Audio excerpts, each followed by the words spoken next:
Hey guys, Barokoshama here with another video guide. I wanted to talk today about Soulbinds, the difference between them now that we're maxing them out, and a little bit of speculation on Night Fae, but majority of the video will be covering the Necrolords because Elemental Shaman are consistently doing the Necrolord Covenant. So let's talk about it. Let's get into it.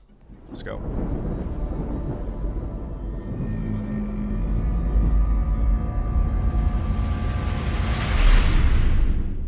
Okay, so first things first, Necrolord Covenants. Since recently, we have unlocked the full Bonesmith Heimir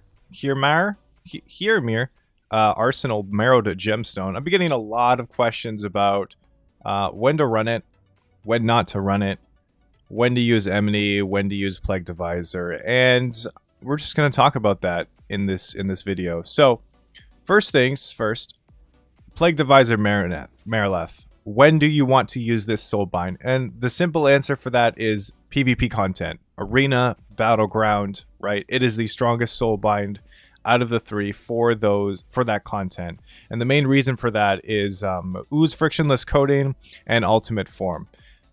As well as the path allows for double potency and double endurance conduits, which is very, very strong. So you're getting the most bang for your buck out of this pretty much. In 9.05, it's going to be even stronger due to the changes that they're making to Fleshcraft. We are getting a 20% additional maximum HP for the absorption shield, and while we are channeling for 3 seconds down from a 4-second channel, we will be able to reduce our damage intake by 30%. On top of that, anytime you run over a corpse, it reduces the cooldown of Fleshcraft by 1 second. So really awesome. Really awesome change coming to Fleshcraft. But let's talk about Marileth's. So your first potency, obviously going to be Tumbling Waves. You want resets on Primordial Wave to keep up consistent damage. Ooze Frictionless Coating. When you are reduced below 50% health, your ooze courses over you, granting you a shield for 15% of your maximum health for 10 seconds. May only occur once every 30 seconds. So it's just a nice little, boom, shield around your character every 30 seconds. Your Endurance Conduit, first one, Vital Accretion. So your Earth Elemental increases your maximum health by 29%. This is at 226 item level, so Mythic Sire, not Mythic Sire, but like Mythic Castle Nathria. That's where you can get that. This one's not really important. Moving over to our second potency conduit, Call of Flame, increasing the duration of our Fire Elemental. This is really strong in PvP as long as you're not up against a Warlock. That's just going to banish your Elemental. The increased duration means you're able to have longer Flame Shocks out. Your Fire Elemental is slapping for a longer time because it actually does a lot. And usually we will run Primal Elementalist in PvP because for Earth Elemental we also get an additional wall in Hardened Skin, reducing our damage taken by 40% for 10 seconds. So that on top of the additional power that we get from Fire Elemental, this guy lasting an additional 39%. Very strong. Okay, second potency conduit. Second endurance conduit. So you may see that I also have Crippling Hex in the finesse here. This was a trial. I tested out Crippling Hex, and I just found that it's also not as good as Refreshing Waters. So Refreshing Waters, your healing surge is 21% more effective on yourself. There are going to be times where you need to be healing yourself in order to keep your character alive, essentially. You're out of defensive, you can fake a kick on somebody and then just start popping heals into yourself. This is really good. As an Elemental Shaman, you are going to be doing some off-healing from time to time. Crippling Hex, the way that this works is anytime that your Hex ends or is dispelled, it'll leave behind another curse debuff on the target, reducing the damage that they deal by 11% at 226 item level for 8 seconds. The only problem with this is that this curse is also dispellable by curse removal. So mages, druids, shamans, and there's a lot of them in PvP, especially druids, because balance affinity, convoke the spirits, right? It's really strong. Ultimate Form. This is going to become even stronger in 9.05, but while you're channeling Fleshcraft, you are immune to crowd control, and you regenerate 2% of your health every 1 second. If you finish the full channel, you gain 4 seconds of crowd control immunity, during which you would regenerate 2% of your max health every 1 second. So, because the channel time of Fleshcraft is being lowered to 3 seconds, you're also getting the damage reduction and the increased absorption shield from Fleshcraft at 9.05.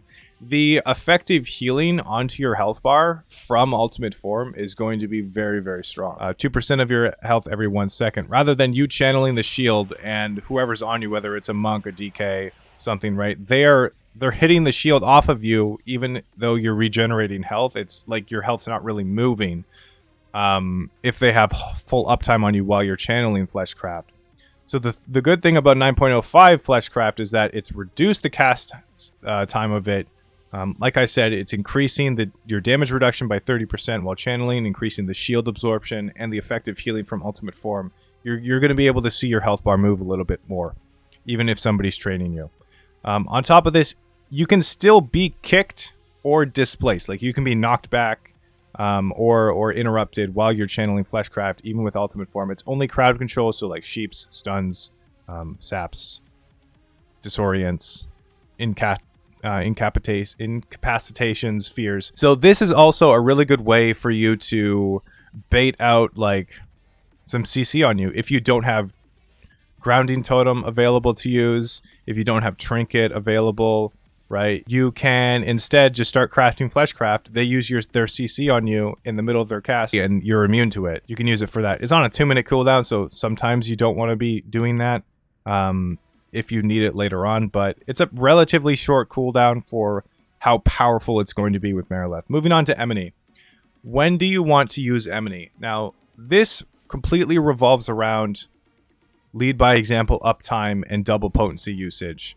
Emeni becomes very, very powerful if there is any additional target on a fight, like, for example, Huntsman Ultimore, Lady Enerva, Darkvein, okay, the Blood Council, Stone Legion Generals, like consistent additional targets where you can spread Flame Shocks, okay, to get even more uptime on your Flame Shocks, more Lava Burst resets, but also the double potency Tumbling Waves, right? You have a chance to reset your Primordial Wave. And anytime that you use Primordial Wave, you also get the lead by example buff. Hopefully you're going to be stacked up with your party members. But this specifically is very, very strong in any multi-target scenario because of the Tumbling Wave resets. Heimir is good, but also we have to take into account that we're probably going to be running Windspeaker's Lava Resurgence in a lot of raid encounters. You can run Echoes of the Great Sundering, and I'll get to that in a second. But the additional crit from Marrow Gemstone, even though it's a lot of crit, it's very, very, very strong. Don't get me wrong here. But it does not affect Lava Burst damage. So anytime that you would be using Windspeaker's Lava Resurgence on a fight, and you need like more burst scenarios, like for Sludge Fist, there's an additional target, and your focus is to do more boss damage. Emeni is going to pull slightly ahead, and there's some reasoning for that, because Marrow Gemstone is not ever guaranteed to line up with your Stormkeeper. The extra crit that you get from Marrow Gemstone does not affect your Lava Burst, like I said.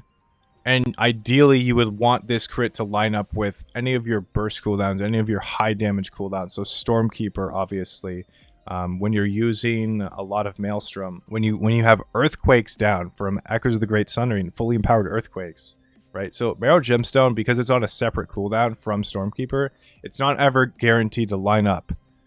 So that's the only problem that I see with it. But if you add an additional target in, or you are running Windspeaker's Lava Resurgence, Emeni is more guaranteed damage. You know you're getting the buff from using Primordial Wave. The additional targets is really, really good for spreading Flame Shocks, okay? If you need more burst damage, you can line up Primordial Wave usage, say on Sludge Fist, to get the additional intellect buff during the pillar phases where you need to burn boss as much as you can. So what you would run essentially for your Soulbinds is, or your Conduits, is Call of Flame, easy, always run this. Thunderous Paws is very strong. I talked about this in another video, but you're essentially free movement, free additional movement speed for the first 4 seconds, 3 seconds of your Ghostwolf form. If you need to move very quickly, it's very, very strong. Vital Accretion, we talked about this before. pretty much a rallying cry on your character while you have Earth Elemental out, which is extremely potent in a lot of situations. And then Tumbling Waves, just to be able to keep advantage of this. You don't really need the haste from Gnashing Chompers, so this is kind of like not strong at all because it's not realistic. Gain 3% haste for 10 seconds after defeating an enemy, up to 15%. Like, this would be more better in open world content where you're questing or doing something of that kind of sort, whereas like or you're cleaning up trash mobs in a raid, right? Like, but other than that, like, you're killing a boss, and unless that boss has constant ads that are coming out and you're able to kill them and keep high uptime on this, like, I wouldn't run this. It doesn't make sense to not run the double potency. So there is going to be a time to run this in a raid, but it has to be a specific scenario, like a hectic ad cleave fight where there's constantly, or Beast Lord type fight where there's constantly ads coming out, and then you have to kill them, and the haste would be worth it. But right now it's not. There's going to be a time I'll release another video when this becomes relevant, but for now, 9.0, 9.05. Double potency is very, very strong on Emeni. Let's move on. All right, Bonesmith Heimir. When do you run this? Pretty much any time that you would run Echoes of the Great Sundering. You would also be 100% safe to run Bonesmith Heimir. You get Call of Flame, which is mandatory, okay? Thunderous Pause, Vital Accretion. You could also run Astral Protection as the second endurance. You can run Refreshing Waters if you want to. I just put this in here for the memes because Reincarnation's a 30-minute cooldown. I want to shorten that sometimes. But this is the real contingency point right here, the Marrow Gemstone. So after landing 10 critical strikes, you gain 18% increased chance to critical strike for 10 seconds. May only occur once per 60 seconds. So with this activated, essentially, we are guaranteed to get 1 stack every time that our Lava Burst hits, as long as the target is affected by Flame Shock. The only problem is it also goes up on Flame Shock ticks, pretty much anything like that. Your Earthquake ticks as well. So you can't really game the proc. You can't really game it unless you're purposely not spreading Flame Shocks, which is the DPS loss. But if you have Marrow Gemstone available to use, and you're reversing an AoE pack, you have Stormkeeper available, you have a lot of damage that you can do, you are likely to proc Marrow Gemstone within your burst window, which is your AoE Chain Lightnings, empowering up the Earthquake, right? AoE Chain Lightning again, then drop the Earthquake. You're very, very likely to empower that Earthquake with the crit buff. But it's not always going to line up like that because Marrow Gemstone is on a completely separate cooldown of Stormkeeper. And because you're not always guaranteed to get 10 critical strikes before your Stormkeeper window, within your Stormkeeper window, it can get very offset very, very easily. And so you make up for this by essentially being able to more easily game your Echoes of the Great Sundering empowered Earthquakes with the crit buff. Like, if you have the crit buff available, you're likely going to be in a situation where you can use that crit buff to help the damage from your Echoes of the Great Sundering empowered Earthquakes. Whereas if you used Marrow Gemstone in a single target scenario, you're never guaranteed to have it line up with your Stormkeeper windows. You're constantly casting Lava Bursts anyway, so you're critting all the time. And it's going to be offset very, very easily. Like I said, the exception is Echoes of the Great Sundering because the uptime on Marrow Gemstone is likely going to be within an Earthquake window. In an AoE scenario, that is. In single target, Bonesmith Heimir is still simming higher than Emeni, but in my opinion, the crit buff isn't utilized very well. Unfortunately, that's just how it plays out. You guys can test it all you want. You can find out for yourselves. But the crit buff just isn't utilized well enough. Whereas the Emeni lead by example, you can stretch out the buff. You can have its uptime where you need it to be. You can game the buff itself by holding Primordial Wave for a specific burn phase, like on Sludge Fist, right whenever he hits a pillar and then he takes increased damage, okay? So keep that in mind. So what is the consensus here. Plague Divisor, only for PvP. No real reason to run this outside of PvP. It's not as good as your other two Soulbinds. Emeni, when do you run this? Well, run this pretty much whenever you're effectively running Wind Speakers, but you don't really need Marrow Gemstone. Like I said, buff doesn't line up with Stormkeeper, so lead by example becomes a little bit more consistent as far as like how you're using the buff around your damage. You also get the second potency conduit, which helps with your lava burst damage. Wind Speakers, any burn scenario, any burst scenario where you need additional damage, Emeni is going to be strong. Any additional target where you can get primordial wave resets and increase the uptime on lead by example, Emeni is going to be strong. So Huntsman Altamore, unless you're running Echoes of the Great Sundering. So when do we use Bonesmith Heimir? Anytime that you would effectively be running Echoes of the Great Sundering instead of Wind Speakers. That includes Mythic Plus. That includes Raid. There are raid encounters where you would run Echoes of the Great Sundering. So you're definitely a lot safer to use Bonesmith Heimir with this legendary because you can get the buff uptime for it. Okay, I've repeated myself enough.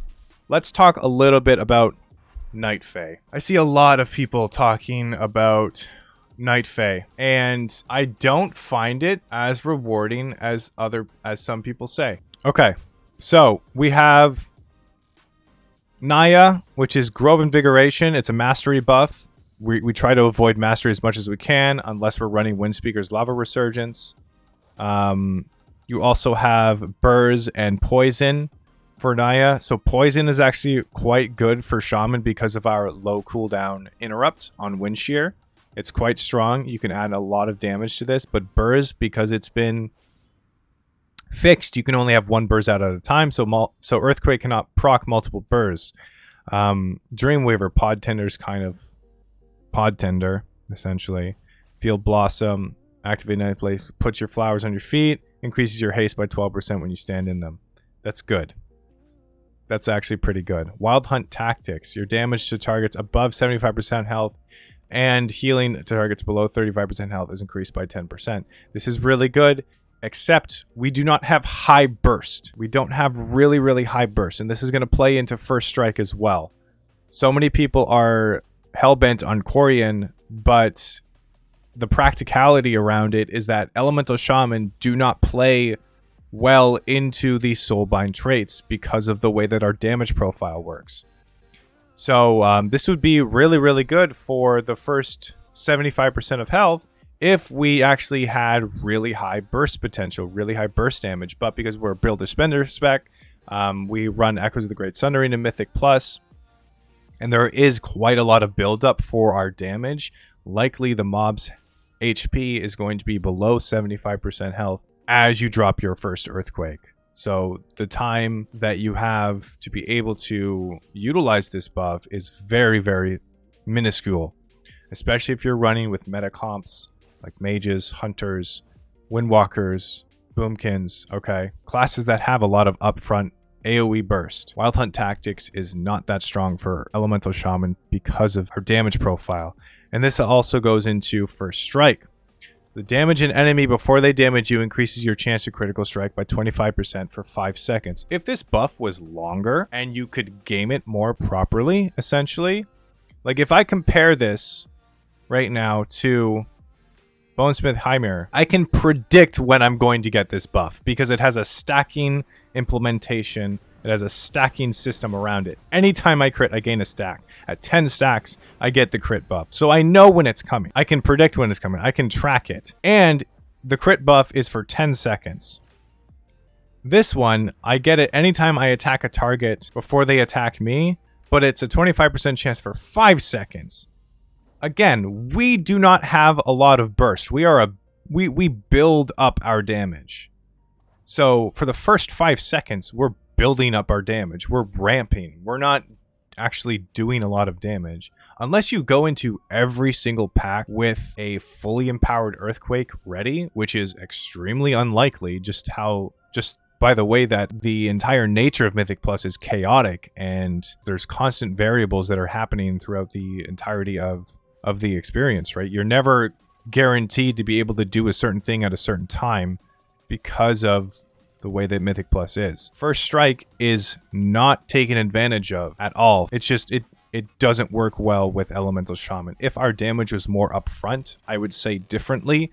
But for every time that we attack an enemy, you're not actually getting and taking advantage of the 25% crit buff where you need it, which is your Earthquake damage and your Stormkeeper Chain Lightning damage. Yeah, you'll get it for your Stormkeeper Chain Lightning damage for sure, but not your Earthquake damage where the majority of your damage is coming from and where you would want that crit buff. So I understand the hype around Corian and Night Fae, but in practicality and in the Covenant ability itself, Fae Transfusion for Elemental Shaman is not good. It falls off after one target hit. It doesn't generate Maelstrom. It interacts poorly with the kit. You have to be at a certain range for it to hit targets. And it's a channeled ability, which means like if you have to move suddenly because there's something under your feet, you then interrupt the cast and it doesn't work. I would think about Fae Transfusion differently as well if it generated Maelstrom for Elemental Shaman like it generates Maelstrom weapon stacks for Enhancement Shaman. I don't know why Blizzard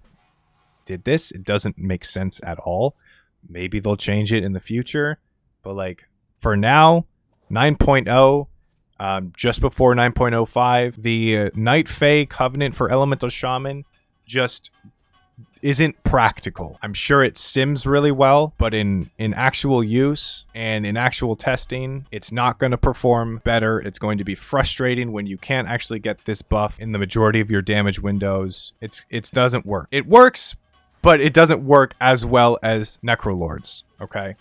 You have so much more versatility with double potency Necrolords. Primordial Wave can add an insane amount of damage to your AoE if you get good resets. And Heimir's Marrow Gemstone, when you use it with your Echoes of the Great Sundering, you will have this buff up more often for your Empowered Earthquakes than First Strike. That's easy enough to say because you cannot always go into a fight or go into a new pack with a fully Empowered Earthquake. It's not possible. There's so many different variables. So, moral of the story, moral of the guide here today. I wanted to talk to you guys about the Soulbinds for Necrolords, a little bit of hype around Night Fae, and wanted to kind of like give you guys a little bit more information about that. So I hope you enjoyed the video. I hope that this gives you a little bit of an understanding of when to better utilize certain Soulbinds and certain conduits. But yeah, let me know what you guys think about it in the comment section down below. Like it if you like it. Subscribe for more Elemental Shaman and Shadowlands content in the future. I've been playing a lot more Fire Mage as well, so that'll probably be at some point uploaded onto my YouTube channel. Also, if you guys want to check out my Twitch stream, twitch.tv/Barokoshama, you can catch me live. I stream almost every day. Although right now, with how busy things are for me, I'm going to be moving pretty soon. We're kind of getting ready for that, moving into a nicer place. We have a little bit more space because both Steph and I are working from home. So expect slightly slowed down content while we prepare for that, and then things will obviously pick back up. But I wanted to quickly say that because of the support that you guys have been giving me for my YouTube content, for my Twitch content, over on Patreon as well, I can't forget about that. That has definitely helped this transition into a new space for Steph and I. So thank you so much for your support and for your continued support. It's really, really appreciated. It goes a long way. It helps out the channel. It helps with paying my editors. It helps with obviously being able to upgrade things for the content itself, whether it's a new stream setup, whether it's a new camera that I want to get, whether it's a standing desk that will also impact the evolution of the stream. Stuff like that. It goes a long way, and I wanted to say thank you. If you guys want to support my content over on Patreon, I'll leave the link in the description down below. Also my Twitch channel, my Twitter, Instagram, all my social medias down below. Thank you so much for watching. I really appreciate it. Until next time, keep calm and Maelstrom on. Bye-bye.